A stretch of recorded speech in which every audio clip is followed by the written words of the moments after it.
Hi everyone. మనం last వీడియోలో మన ఎక్సెల్ షీట్‌ని ఎలా ప్రొటెక్ట్ చేసుకోవాలి, ఎక్సెల్‌లో ఉన్నటువంటి మన డేటాని ఎలా పాస్వర్డ్‌తో ప్రొటెక్ట్ చేసుకోవాలి లాంటి విషయాల్ని మనం నేర్చుకున్నాం గదా! అలాగే ఈ వీడియోలో మనం ఎక్సెల్‌లో రాసుకున్నటువంటి ఫార్ములాస్‌ని ఎలా ప్రొటెక్ట్ చేసుకోవాలో తెలుసుకుందాం. చూడండి నేను ఇక్కడ ఒక సింపుల్ ఎక్సెల్ షీట్‌ని ప్రిపేర్ చేశాను. దాంట్లో ఏం లేదు, ఇక్కడ 2 నంబర్స్ తీసుకుంటాను. ఫస్ట్ నంబర్, సెకండ్ నంబర్ అని. ఓకే. ఇక్కడ ఇచ్చిన నంబర్స్‌ని బేస్ చేసుకొని ఇక్కడ చూడండి అడిషన్ కోసం అని చెప్పి ఒక చిన్న ఫార్ములా, సబ్ట్రాక్షన్ కోసం ఒక ఫార్ములా, మల్టిప్లికేషన్ కోసం ఇది అండ్ డివిజన్ కోసం ఇది అని ఒక 4 ఫార్ములాలు శాంపుల్‌గా రాసుకున్నాను. ఇప్పుడు నేను ఇక్కడ నంబర్స్ ఇస్తూ ఉంటే బేస్డ్ ఆన్ ద ఫార్ములాస్ చూడండి ఇది ఆటోమేటిక్‌గా కాలిక్యులేట్ అవుతున్నాయి కదా! సో, ఇప్పుడు నా రిక్వైర్మెంట్ ఏంటంటే ఇక్కడ రాసుకున్న నేను ఈ ఫార్ములాలని చూడండి ఇక్కడ క్లిక్ చేస్తుంటే ఇక్కడ పైన ఫార్ములా బార్‌లో మనకిక్కడ ఆ ఫార్ములా తెలిసిపోతుంది కదా! C2+C3 అని. అలాగే C2-C3, C2*C3 అలాగే డివిజన్ కోసం. ఎలా అయితే మనం ఫార్ములాలు రాసుకున్నామో ఈ ఫార్ములా బార్‌లో అవి కనబడిపోతున్నాయి. అవి కనబడకుండా ఎట్లా హైడ్ చేయాలన్నది మనం ఈ వీడియోలో తెలుసుకుందాం. దీనికోసం ఏం చేయాలంటే ఫస్ట్ ఎంటైర్ షీట్‌ని సెలెక్ట్ చేయండి. ఇట్లా. లేదు అంటే కంట్రోల్ ఏ ప్రెస్ చేసినా సరే మొత్తం షీట్ అంతా సెలెక్ట్ అవుతుంది. లేదంటే ఏ1 పైనుంచి చూసారా ఏకి, 1కి మధ్యలో క్లిక్ చేసినా సరే మనకి ఎంటైర్ షీట్ సెలెక్ట్ అవుతుంది. ఇప్పుడు ఇక్కడ రైట్ క్లిక్ చేయండి. ఇక్కడ ఫార్మాట్ సెల్స్ అనేటటువంటి ఆప్షన్ వస్తుంది. సో, ఇలా అయినా సరే మీరు ఫార్మాట్ సెల్స్ ఆప్షన్‌ని ఎనేబుల్ చేసుకోవచ్చు. లేదంటే చూడండి ఇక్కడ హోమ్ మెనూలో సెల్స్ అనే కేటగరీలో ఫార్మాట్ అనే ఆప్షన్ డ్రాప్ డౌన్ చూడండి. దాంట్లోకి వెళ్లి సార్ మీరు ఫార్మాట్ సెల్స్ అనే దాన్ని సెలెక్ట్ చేయండి. ఓకే. ఇప్పుడు ఈ ఫార్మాట్ సెల్స్ ఏవైతే ఉన్నాయో దీంట్లో ప్రొటెక్షన్ అనేటటువంటి ఈ ట్యాబ్‌ని సెలెక్ట్ చేయండి. దాంట్లో లాక్డ్ అనే ఫీచర్ ఏదైతే ఉందో, ఈ ఆప్షన్ ఏదైతే ఉందో ఇది ఆటోమేటిక్‌గా బై డిఫాల్ట్‌గా సెలెక్ట్ అయిపోయి ఉంటుంది.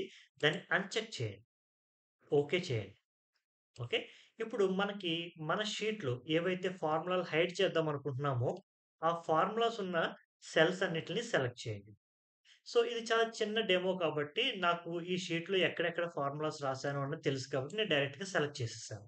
ఒకవేళ ఇందులో చాలా పెద్ద డేటా ఉండి, చాలా ఎక్కువ సెల్స్‌లో ఫార్ములాస్ ఉంటే వాటిని ఎలా సెలెక్ట్ చేయాలంటే సింపుల్‌గా ఇక్కడ చూడండి ఫైండ్ అండ్ సెలెక్ట్ ఏదైతే ఉందో ఆ ఆప్షన్‌ని దాంట్లో గో టు స్పెషల్ అనే ఆప్షన్‌ని సెలెక్ట్ చేసుకోండి. దీంట్లో ఫార్ములాస్ అనేదాన్ని సెలెక్ట్ చేసుకొని ఓకే చేయండి. అప్పుడు ఈ షీట్‌లో ఉన్న ఫార్ములాస్ కలిగి ఉన్నటువంటి అన్ని సెల్స్ సెలెక్ట్ అయిపోతాయి. ఇట్లా. ఓకే. ఇప్పుడు మీరు రైట్ క్లిక్ చేయండి. దాంట్లో ఫార్మాట్ సెల్స్‌లోకి వెళ్లి ప్రొటెక్షన్ ట్యాబ్‌లో హిడెన్ అనేదాన్ని సెలెక్ట్ చేసుకోండి. ఓకే. ఇప్పుడు మీరు హైడ్ చేయమని చెప్పి ఆప్షన్ పెట్టారు. బట్ స్టిల్ చూడండి ఇక్కడ మీకు ఫార్ములాస్ మళ్ళీ కనబడతాయి.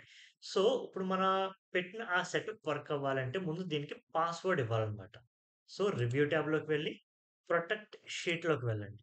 ఇక్కడ దీనికి మనం ఒక పాస్వర్డ్‌ని సెట్ చేసుకోండి. ఓకే. ఇప్పుడు చూడండి మిగతాదంతా కూడా నార్మల్‌గానే వర్క్ అవుతుంది. ఎక్సెప్ట్ ఈ ఫార్ములాస్ ఉన్న సెల్స్ మాత్రం చూసారా? ఇక్కడ ఫార్ములా బార్ ఖాళీగా ఉంది. ఓకే. అడిషన్, మల్టిప్లికేషన్ గురించి గాని, మామూలు సెల్స్ అన్నీ కూడా ఇక్కడ డిస్‌ప్లే అవుతున్నాయి. ఒక్క ఫార్ములాస్ యూజ్ చేసిన సెల్స్‌లో మాత్రం నల్. అంటే ఆ ఫార్ములాస్ కనబడవనమాట. సో, ఈ విధంగా మనం ఫార్ములాస్‌ని మనం హైడ్ చేసుకోవచ్చు. మిగిలిన ఫంక్షనాలిటీస్ నార్మల్‌గానే వర్క్ అవుతాయి. చూడండి ఇక్కడ నంబర్స్ మారుస్తుంటే ఆటోమేటిక్‌గా బేస్డ్ ఆన్ ద ఫార్ములాస్ ఈ వాల్యూస్ కూడా మారిపోతున్నాయి. అంతేకాదు మనం దీన్ని కాపీ చేసి పేస్ట్ చేయొచ్చు. ఓకే. మళ్ళీ ఇక్కడ వాల్యూస్‌ని కూడా మార్చొచ్చు. చూడండి. మిగతా అన్ని ఫంక్షన్స్ నార్మల్‌గానే వర్క్ అవుతాయి. ఇటొచ్చి మనకి ఫార్ములాస్ అన్నవి హైడ్ అయిపోతాయన్నమాట. సో, ఈ విధంగా మనం రాసుకున్నటువంటి ఫార్ములాస్‌ని, ఫంక్షన్స్‌ని ఏవైతే ఉన్నాయో వాటిల్ని ఎవరికైనా మనం ఈ ఎక్సెల్ షీట్‌ని షేర్ చేసినప్పుడు వాళ్ళకి కనబడకుండా హైడ్ చేసుకోవచ్చనమాట. సో, ఈ వీడియో మీకు నచ్చినట్లయితే లైక్ చేయండి. అలాగే మన ఛానెల్‌ని సబ్స్క్రైబ్ కూడా చేసుకోండి. Thank you. మా కంటెంట్ మీకు నచ్చినట్లయితే లైక్ చేయండి, షేర్ చేయండి, ఇంకా సబ్స్క్రైబ్ కూడా చేసుకోండి.